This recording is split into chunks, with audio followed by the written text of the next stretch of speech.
right, well, welcome back to the podcast. Today we have Erik Quintanilla. Hello. So I'd like to say a little something about Erik. On the Randy Bill podcast that we had put out, I had put some, I seen Randy had placed it on the Montgomery County music scene, and so I thought, well, you know what, I'm just going to put a little bit of a prompt out there for people to take advantage of this podcast. That's what we've been talking about, right? You know, for the most part, I've had folks come in that I've known or been associated with or played on stage with or whatever else. But there's also a lot more people out there. Erik's one of them. Erik has associations that like we kind of all work in a circle here. I know you know Randy Bill and you know some of these other guys too. But I hadn't met you there, so welcome to the podcast. Nice to meet you, bud. All right, so what I do is I have a list of questions.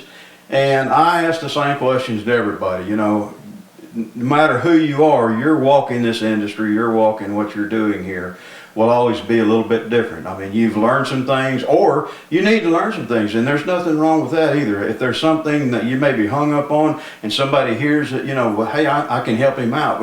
You know, there's a way for them to contact us. So, yeah.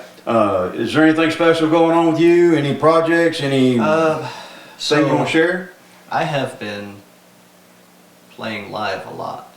I don't have a lot recorded just because I like playing live. Right. Recording really gets in the way for me personally, but I'm willing and ready to record when I can get some studio time, I guess. Well, that's not really, I'll say, abnormal, because I'll tell you, and in fact, I mean, on my side of things, I took a 1-year hiatus from live performance. I've gone back now and I've started doing some shows, but I made a decision because of, you know, the development of the podcast, the studio, some other things, the songwriting. I just kind of needed to get it all in a basket. But you're right. I mean, if you're going to play live, you might not be doing some of this other stuff. And then again, on the other side of that coin, it happens the other way. So, well, that's fine. So I have these questions. You ready to get started? Yeah. Let me ask you some questions. All right. Well, how long you been in this music industry? When did you start doing this? I started singing when I was 12. Okay. I started playing guitar when I was 19, and that's right after that, maybe when I was 20 or so, I started writing. Okay. I have been playing professionally for the past 5 years. Whatever professionally means. I get it. No, it is professional. If you're out there in the big world, you are a professional. You know, that's cool. I like that. Yeah, I've been running the open mic scene in Houston and Conroe for about 5 years now. Okay. I started out at a bar called the Corner Pub. And, I know where that's at. Yeah, I love the Corner Pub. I love everybody there. They're all really great people, and they taught me how to do what I do. Okay. And for the first 3 years that I was going there, I went every night straight. And I just practiced and practiced and practiced and practiced and practiced, and everybody was like, "That's a lot." Yeah, I know. And I was like, "I know." But once you get it in your mind and your heart, you got to do something with it, right? Yeah. Okay. So what is that? 10 years, 15 years? Where you rocking on here? I guess, yeah. I've been 12. I'm 24 now, so a little over 10 years. Okay. That sounds good. You got a long way to go. Yeah. Keep going at it, Yes. man. All right. Well, the next question is what influenced you to be in music? So, my mother loves country music, and my father loves classic rock, and you're stuck in the middle. Well, yes, but also no. I really like those two, and then I guess I grew up with it, and then I started studying, not studying, but I started listening to other genres of music. One of my major influences is Eminem. I know that's weird, given that I don't do rap music. But I've always been really focused on words as opposed to just music. I do a lot of music, and I do a lot of poetry, and what I work on is songwriting. You like the lyrics? Yeah. Yeah. Well, I like both, Yeah. right? Because there's poetry, which is its own thing, and then there's music, which is its own thing. Songwriting, in my estimation, is combining the two together into one thing Right. that Right. they both fit together.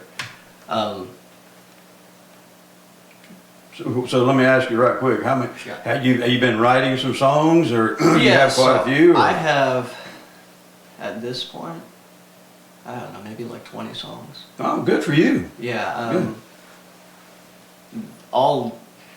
they're all, so I guess they're like a mix of all of them. I get it. There's such a mix. They live in all kinds of ways. Yeah, I get it. it's weird. I know. Well, let's not get ahead of myself. That's fine.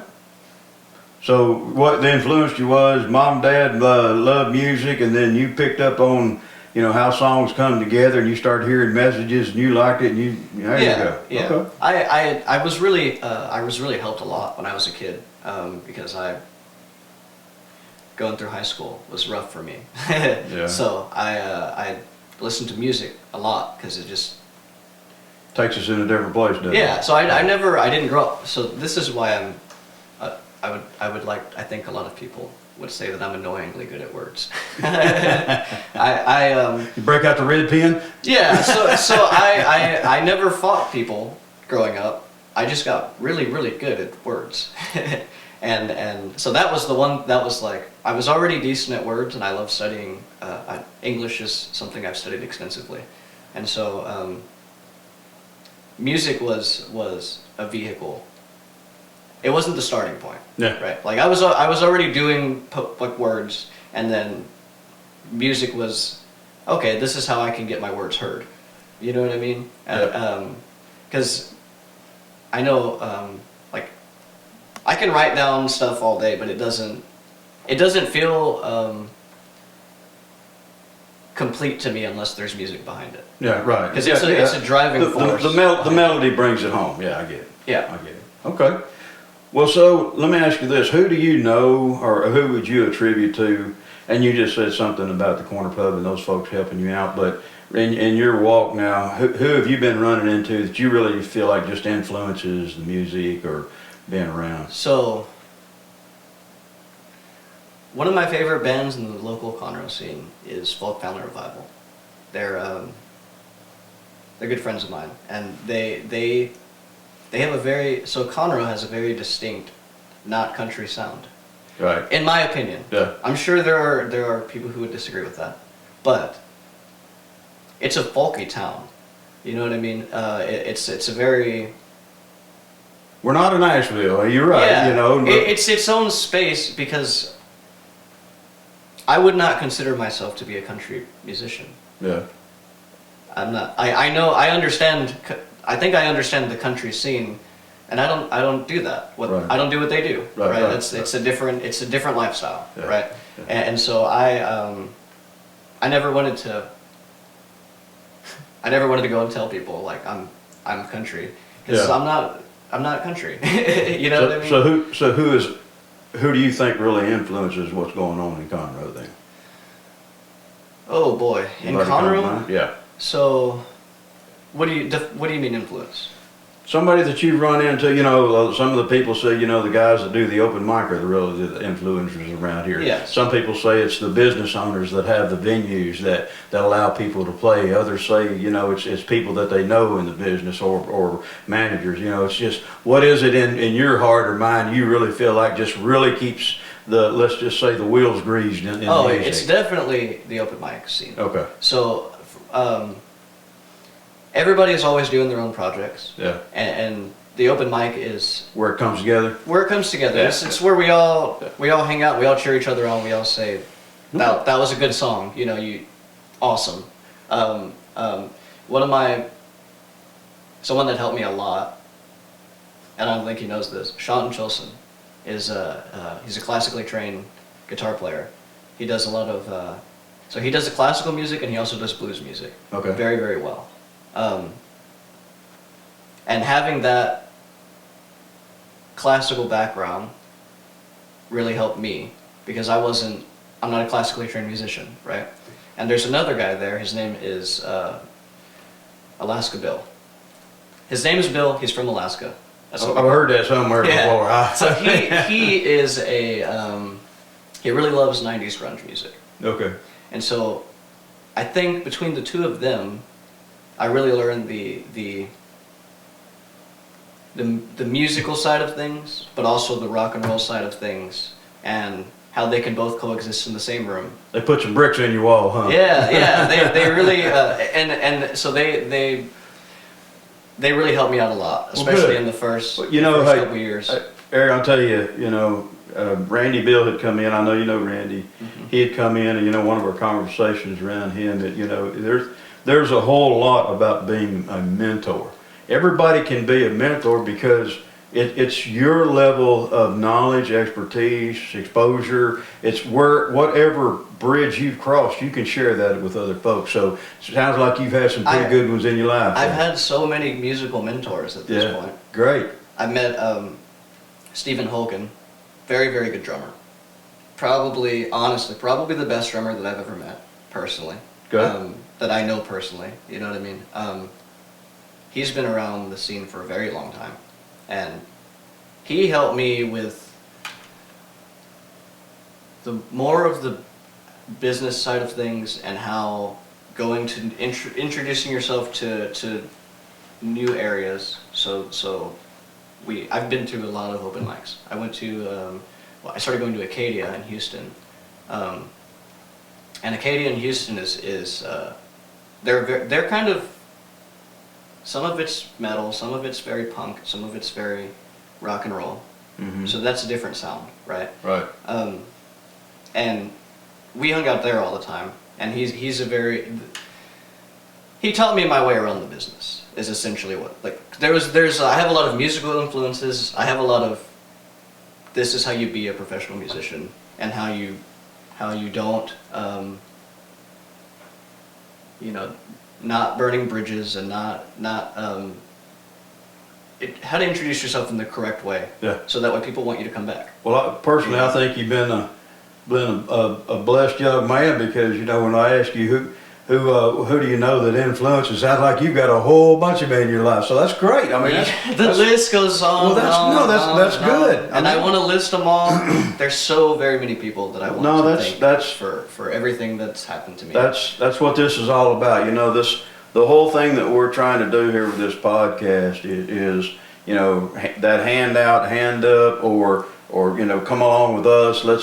Let's get together. It's like that locking arm. So and all those folks will. Yeah, and I really, the entire music scene in the greater Houston area, the greater Montgomery County area in general, and I've been all over Texas. I played the High Tone Cafe in Memphis last year, I think it was, and that was.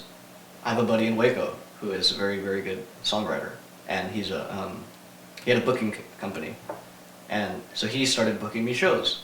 That's when I would say, that was a couple years ago, and that was really when I started being a professional musician, because we started booking shows. He booked a tour of Texas for me a little bit. It wasn't the whole state of Texas, that's a big scene, right? But he booked my first tour, and then into Nashville, or into Memphis. Okay. And that was awesome. that was very, very exciting. I bet that was. So what contributions to the industry do you play? I know you had said something about being a lead singer and yeah. So I can sing. I can rap a little bit. I play guitar pretty well. I can drum a little bit. And I write a lot of material. Okay. So I don't know. I don't want to say I've done a lot, because that's not really up to me. But I feel like I put in a lot of work. I'll put it that way. It sounds like you're opening yourself to many avenues. Yes. So that's a good thing. And if you're playing any of those parts, well then that's a good deal. So collaboration. And I know you said you're a songwriter, or and you really like the word part of it.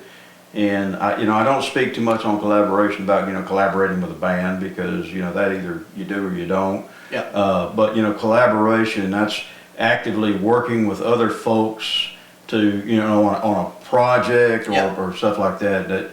That collaboration is something that you do. So I would like to collaborate with a lot of people. Yeah. It took very, very many years of people saying, you don't know what you're doing. Like, you don't know what you're doing. Okay. And so I started, eventually I just said, okay, I'll do my own thing. And so I started writing my own stuff and putting out my own material, or playing my own material. And I think now I'm in a better position to help or to collaborate than I was previously. So I'm open and willing to collaborate with anyone who wants to play music. I love music, and I'm ready to rock. Well, now you see why I asked this list of questions, because depending on the question, depending on the person sitting across the table, your exposure to certain things will take us down a path that we may or may have not been, in other podcasts and things of that nature. But what you just said happens a lot. People either, there's I don't know, you can call it a question of, validity, worth, ability, talent. You just, you give it all kinds of names, but what happens to us is, person on person, or in situations that we get involved with, well then there might be something to come up where somebody starts to shy away from working with other people, and they haven't found that ability. And so that's why I asked that question. Where are you at? And so sounds like you're ready to make that. Well, I will put it this way. I've been working on my own stuff for so long. Mm-hmm. I really like writing my own material. Yeah. As far as collaborating with other people, I would love to collaborate with other people. Now I have a lot going for myself.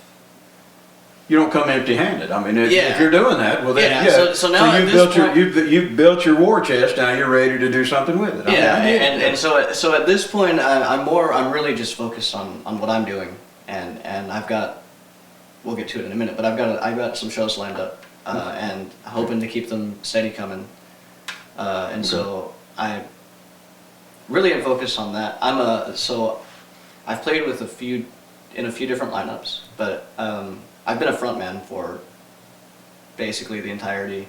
So because I started doing solo stuff, I was always a frontman. Got to put you there, doesn't it? Yeah, I'm a frontman, right? Right. And it's really hard. It's really hard to not be a frontman once you start being a frontman. For me personally, I also love playing lead, because I can't get myself in trouble by saying things on stage. So I really love playing lead, and I've been doing a lot of acoustic lead work, which I prefer over electric at this point, just because I've heard so much electric guitar. Right. I'm sick of it. My ears need a rest from loud noises. I'll tell you, being my age, it seems like, I'll just say cycles, right? We go through these cycles, and you want the honky tonks and the Telecasters and the blackface, combo. You got to have all that in order to be playing music, and then one day you pick up an acoustic guitar, and with a little bit of knowledge and a little bit of background, well, all of a sudden you're making other music, and then you're going, wow, So yeah, I get it. I know what you're talking about there. Well, I also okay. So the reason that I play acoustic so much is because I'm always ready for a show. Mm-hmm. I keep my acoustic guitar in my car, and I don't need anything else to perform. That's a big statement, but I really, because it's easier for me to just walk on stage, plug my acoustic in, and get. Oh, sure it is. I mean, well, And I've played with a full band lineup, so for a long time. It is a hassle. It's pain in the neck. Open mic is a perfect example. I mean, you walk up with a guitar and then somebody hands you a chord, you plug in and you step up to a microphone and you're putting on a show. I mean, it's just that quick. So I get it. All right, well, let me ask you this next question here. Your biggest success in your mind, or the biggest or most missed opportunity that you just it didn't come like you wanted it to. Okay, my biggest success is my biggest failure. So when I played in Memphis, I told you about the High Tone Cafe show. That was the best and worst performance I've ever done. This is going to be interesting. So it's I say that's my best performance, not because it was a good performance. It's because I was completely blue in the home of the blues. You know what I mean? I went there and I saw the statue of B.B. King and the whole museum thing. Right. You know, and then I went and played that show, and I was, man, when I tell you. So when I started traveling with music, I was running from heartache. I was in such a poor mental state at the time that that's farm ground for songwriting, buddy. That show was something else. I was so I'm a recovering polysubstance abuse and alcoholic. Well, okay. I was unfortunately under a lot of influences during that show. Okay. And definitely not my. So you had to definitely not my finest hour. Summarize that. You had the great opportunity of being and playing in Memphis, which you did, but at the same time you had a lot going on, and it just really got into you. Well, okay. So I think I'll describe, in my view, what a musician is. So I grew up, and I was always, I know everybody is always meeting people. I've made a conscious effort since I was very young to meet as many people as possible, and to introduce myself and to tell them who I am. Mm-hmm. And so because of that, eventually it got to a point where I knew so many people, I couldn't keep up with everybody. So I just said, this is where I'm at, this is what I'm doing, here's me. You know where I'm at. Huh? Yeah, if you want, this is where I'm at. If you want me, you know where to find me. Right? Okay. And that was my corner pub days. Or I'm still there, honestly. I go there all the time still. But so I go there and people would be like, hey, where are you at? I'm like, where do you think I'm at? You know where I'm at. Yeah. Come find me. Okay. So what do you consider your funniest or saddest story? Something that speaks to your heart, or something that happened to you, or you saw, or you've been involved with in the music world? Okay, so the first song, and people love this song, and I hate it. I know that happens to a lot of people. The song that everybody loves, you're like, oh god, that song. Oh, good on you. That song hurts so bad. So I wrote this song called Autumn Leaves. It's about a girl that I used to know. We're back to Memphis. Yeah. Okay. So yeah, the reason that I ended up in Memphis. Right. So that there was a heartbreak there, and I wrote this song, and boy, did I carry that song very, very far. I'm still carrying that song around. Everybody wants to hear that song. Yeah. Right? I don't know that everybody wants to hear it, but I play it all the time. Okay. All right. It's one that speaks to your heart. Yeah, so I have wouldn't say that I have a lot of songs, but the songs that I have, I've practiced to the extent that I can literally play them all with my eyes closed now. That I just keep reworking on the same stuff over and over again, and I add parts and I do different things, and because I do everything that I do live, I play rhythm and lead while singing simultaneously most of the time. That is the me doing things on my own for so long and being a front man. Yeah. I just learned to do everything myself because it was hard to find people to work with at the I time. understand. I really do. I do. All right. So, and I, always tell people we're not here to call somebody out. And when I say Correct. when I say the word upset, what I'm really looking for is you've been involved in something in the music world or the Yep. things that you've been doing, and you just have that feeling like I just wish it was different, or if that would change, this would be better. Just so what do you think would you change about the music industry? About the music industry? Yeah, or the music industry Okay. that you're in. Okay. Locally, I love my city. It's great. Conroe is my favorite scene by far. Okay. But so I started doing. I wanted to do pop music when I was younger, and that was not accepted the way that I'd anticipated. So I said, okay, I'll do folk music because I think in the industry today there is a call for that, for folk music. There's so much. There's so many gangsters. There's so many outlaws. Bob Dylan made a pretty good living of it. There's so many. There's so many scary acts, I would say, in my opinion. Right. I don't want people to be afraid when they come to my shows. It's, hey folks, like, how are y'all? Are y'all having a good evening? Right. Put the weapons down, please. Everybody just be nice to each other. Right. So the folk thing didn't work as well as I anticipated either. And so I kind of got really angry. It's a folk punk mixture at this point. I was very, very angry. And so What was you angry about? Oh, Just things because it hadn't come together like you wanted it to? I've extensively studied the industry. Okay. I've extensively studied America, my country. Yeah. And there's just a lot of stuff going on right now that is, quite frankly, it upsets me, the state that my country is in. Okay. And I might have taken it just a few too notches too far, a few too many times. Yeah. But all that to say, I don't hate anyone. I'm trying to recover from my drug addictions and the blind rage that I was in for a very long time. I'm trying to be a much more peaceful and happy person within myself, so that way I can help other people. If you want it, you'll get it. Yeah. That's all there is to it. Yeah. And we'll talk about that in a second.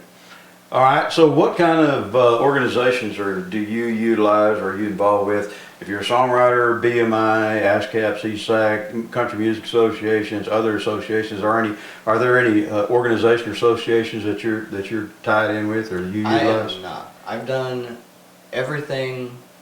I'm not going to say myself because obviously a lot of people have helped me, but I've never copyrighted any of my music. I don't know. I never really wanted to be a part of the industry in that sense. Yeah. I just like playing music, and I did it for so long that eventually people were like, "Why are you not doing this? Yeah. Why is this not what you're doing?" And so I said, "Okay, I'll do that, but I don't want to." Like I said, now at this point, I would love to record, but I went through a very long period where I just didn't want to be in public. Yeah. I was tired of I don't like crowds of people. They make me nervous, and so I was sitting in my room alone writing songs and playing songs, and my roommate said, and they were just building and building. yeah, there were weren't doing just so many anything with it. songs I wasn't doing anything, and my roommate said, "How come you're not playing that loud?" Well, let me do this. What you got? Let me offer you a little advice, and I'm sure others will agree with me on this. I won't take the time, go on the web and go to BMI and get yourself it's super simple, okay? Just go ahead and set yourself up an account, because all of those songs that you have, whether you copyright them or not, that's another basket that you can put those in. But for the BMI side of things, once you've set your account up and you start sending them the information, we'll just say that you have your own area, your own basket of songs, and you can just put those in there until you're blue in the face. But you have cataloged your songs, so I'm going to advise you to at least do that. It doesn't cost you anything. I mean, this is a freebie. And what generally happens, Eric, is a lot of people, they've not been either shown, or they don't understand, or they don't see how all that ties together. But for a songwriter, you need BMI, I promise you. So I'm gonna ask you that you do that. Just protect you, okay? So that'll help you out. Copywriting.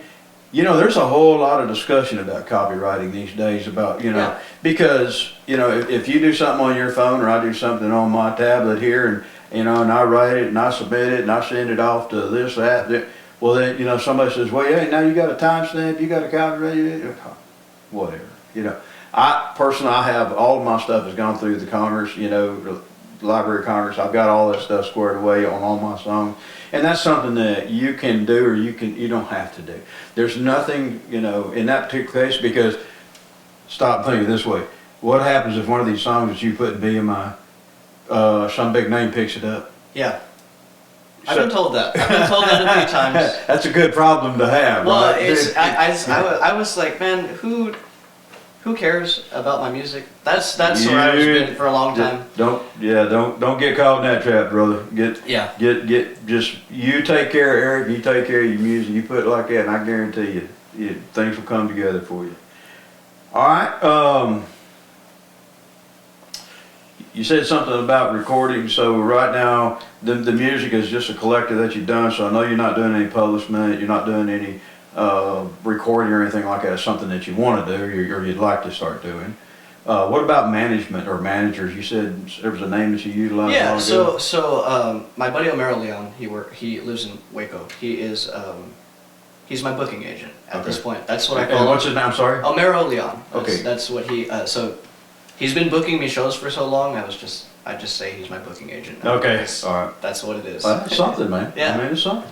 I call this question cutting through the fog, because depending upon what you're doing with your music, or where you're headed, or what it is that you would like to do,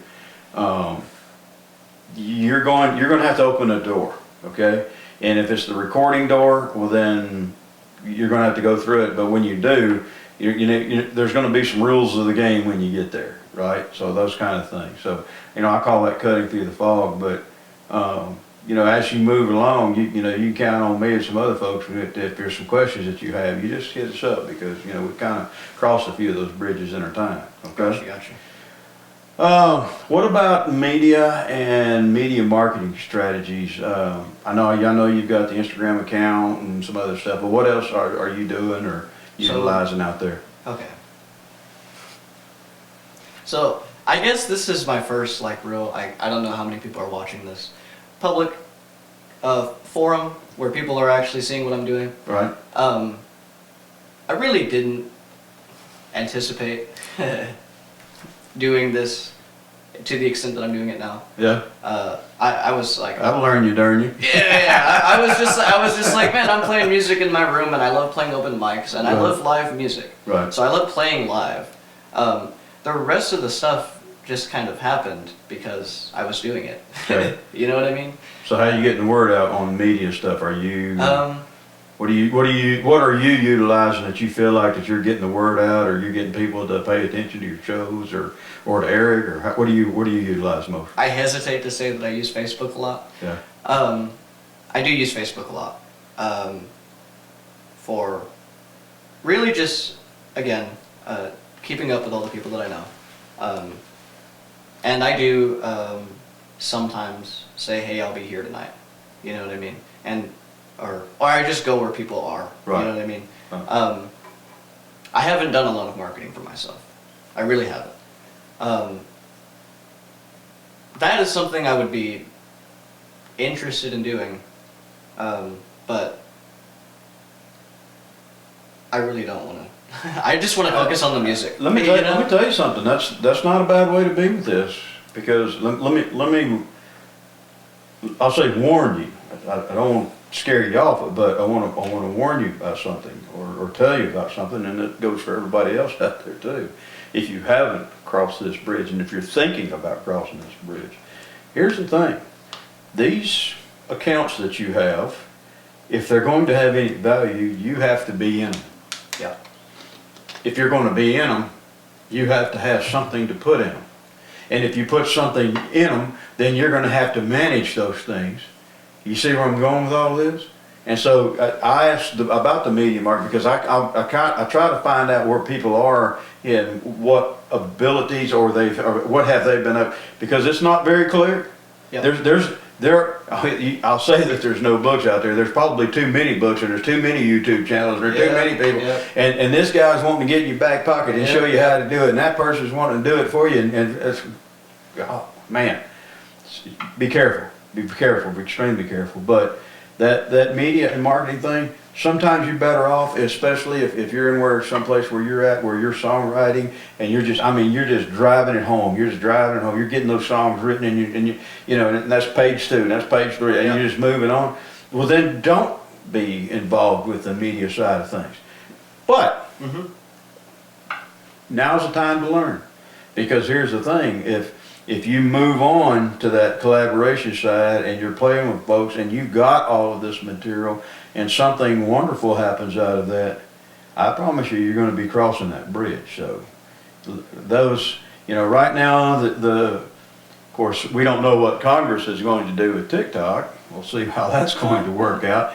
Instagram, Facebook, YouTube, and of course, you've got, some other platforms out there that, some people will utilize more. But I'm going to tell you something about Facebook. No secret here. I have right at 30,000 views of my songs on YouTube. And out of that 30,000 on the analytics, 70% of the traffic that goes to YouTube is coming off of Facebook. And it's just not my friends. It's people that generator and I'm popping up in places. So Facebook is a great way, man. And if that works and fits your life right now, I say go for it, But be careful with the Instagrams and the TikToks and everything else, because really, I don't want to say be careful. You can make them work. You can pick up your phone. You can do a 2 minute and a half selfie video. Hey, this is we're fixing to walk in. We're fixing to play here today, and pop it on Instagram, and off you go. And because you start to develop that, people start to see who you are and what you got going on. So yeah. But once again, if you get to that point, come holler at me and we'll sit down. Yeah, guitar is not the boat that I want to be in. I'm not that I'm not that good at guitar, right? But from a musical and poetry combined standpoint, which is what I do, that's the boat that I would like to be in, right? Okay. Because there's just so many musicians out there, and everyone is good. Well, everyone is good. It's like, well, I think you're there because here's the thing. As you said, there are so many musicians out there, and so the world has changed enough that the pool has gotten bigger and a lot more people has jumped in. Right? We know that. But personally, it's just me. Somebody else might have different, your mileage might vary. But personally, I feel that there is a renaissance either about to happen or is just currently starting to happen or Agreed. Should start to happen, a renaissance where, live music, real songs, real people. You can only do so much EDM and crunching, the computer keys to make music. I ain't taking away from anybody. If that's what they want to do, that's fine. I'm okay. But somewhere along the line, having that ability to go out and to play and sing and entertain and inspire others personally goes a long way. So and that's where I personally feel like, and it's not, I agree. I think it's when I say the industry going to change, I feel like that the industry, it should change. To do that, it needs to evolve. So we are at a point of actually deconstruction. So we've built, for me, this is my opinion on things. There's been so much noise, so much loud, aggressive, angry noise, right?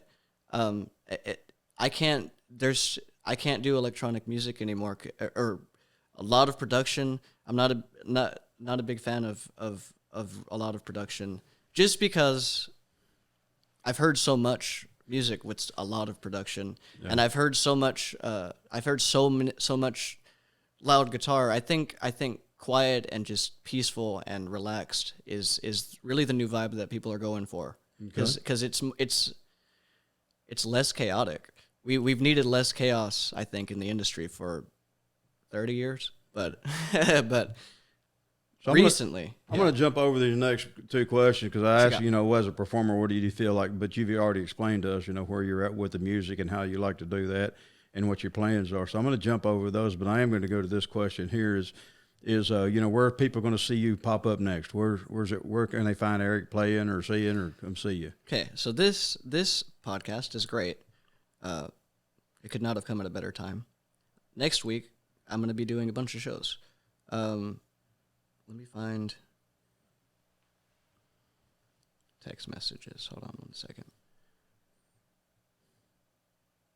Let me see. Okay, so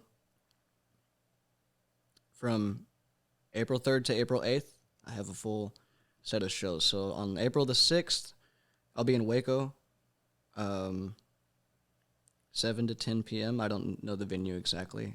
Might get that out later. I'm doing a show in Austin on April 7th. And April 8th, I'm playing a show in Lampasas. You'll be running that week. Yeah. Next week is my vacation, and I'll be working. All right, good. All right, well, so the best way for them to find you or see where you're at or what's going on is back to the Facebook thing? So either Facebook or, honestly, if you can catch me live, catch me live. Yeah. I aside from that, I want to try to keep to myself as much as possible, because we've all been through a hell of a lot this past few years. Yeah, that's for sure. We've all been through hell. Yeah. And I'm ready for peace, and just for honestly, please, if you see me, come talk to me. I'm not angry at anybody. I want to talk, but maybe I'm starting to understand the how great peace can be, and how great not having everything about you known at all times. Because I've been in that boat even though I'm not famous, I have been, I've given a lot of myself to the world for the past. Sadly, there are people out there that want to know more about you so that they can do more about you. I get you. Yeah, I get you. I totally get it. And you have pretty much described your show, what we're going to see, and you've told us how to find you. So, do you have any advice that you'd like to give, or something that you'd like to say here? Advice for people wanting to be songwriters professionally. Don't is my advice. Don't go out of your way to be a professional songwriter. Write songs, and if people are enjoying them, go from there. Don't do what I did, which is make a conscious effort to say, I want to do this professionally, and I want to be the best, and I want to hone my craft to the best of my abilities. That is a losing game. And I don't mean losing game as in you're never going to receive recognition. I mean it's a losing game because that's not why you should be doing music. Yeah. Personally, now there's schools of thought on that, but I think if you're enjoying what you're doing, people will enjoy what you're doing. And that's find the what you love should of be doing. music and work with that first. Correct. Because the other can have a lot of pressure with it. Oh yeah. That you can put on yourself. Not saying it's not the right. If that's something that you want to do in life, go for it. Hey, if that's what you want to do, yeah. Another piece of advice: it is going to be a hell of a ride, and it is going to. I don't know. I've done a lot of things in my life. This is the most difficult thing I've ever tried to do ever. It's very, very, very, very, very tough game out there. I hear you, brother. I hear you. Well, listen. We have us a June bug here, so there we go. Come on, June bug, get on out of here. Get him going. Oh, well, I want to thank you for being here with me today and coming in and contacting me over the deal. And, I tell everybody this because, we've just met. Mm-hmm. And you don't know Hank, and there's a lot of them out there that do. Some of them don't, and that's okay. That I hadn't met everybody yet. But here's the thing, well, June bug is going He's crazy, fine. and he loves these lights in here. I want everybody to know how blessed they are to have you in their life. And so you keep doing what you're doing, okay, Thank you. buddy? Appreciate it. Listen, here's where I put, and I say the same thing every time, is we need your help. We're here about the artist, we're here about the musician, we're here about the songwriter, we're here about, anybody that's in the music world. We're about the other side of the table there, trying to help them out. Doing this podcast for that simple reason. We're trying to help people out. But I've built a studio. We do the movies. We put the thing together. But at the end of the day, the real help comes from you. You sitting at the end of the other side of this and hitting the subscribe button, hitting the like button, hitting the notification bell so that you'll get these videos when they come out. But more than that, share. If you know Eric, you know me, you know the podcast, you know people in the circle, then exponentially we need, 40 people to go out to another 40 people. That's 80, 160, 320. Keep it going until we can get this thing built up big enough that we're really making a lot of difference out there in the world. So if y'all help us share what's going on with this podcast, it sure would be a good thing. So you'll see that like and subscribe is going to be sitting right here on the video. But if y'all help us out, that's what we need, okay? So I always end up the podcast because I really do feel this way, that a positive affirmation is the way to go, okay? Okay. Possibilities are endless. And I feel like you've probably experienced a little bit of this in your life already, as your thoughts become your reality. And now that you're changing your thoughts, your reality's changing, isn't it? And that's a blessing. And I'm glad the good Lord's doing that for you right now. Me too. Okay. Me too. And here's the other thing Y'all don't too. know. Y'all don't know how much I appreciate that. I'm still here, breathing, and available to see y'all. Good Lord's got some things for Eric to do, so we're gonna see how that works out. Don't worry about the things you can't control, because it's all small things. And just like Randy Bill said last week, we were talking, is just be yourself, enjoy what you're doing, and everything else will come together. Okay, so like and subscribe. Y'all get out there and help us out. Hey, thank you very much for contacting me. Hey, thanks for having me on the show, man. Thank you for coming in for the podcast, and we appreciate you being here. And y'all look up Eric, and you see him out there on the stage. You heard what he said. Go shake his hand. Go say hello to him. Now you know who Eric is, and you know what he's got going on, okay? This is Hank. Y'all be safe out there. We'll talk to you later. Bye-bye.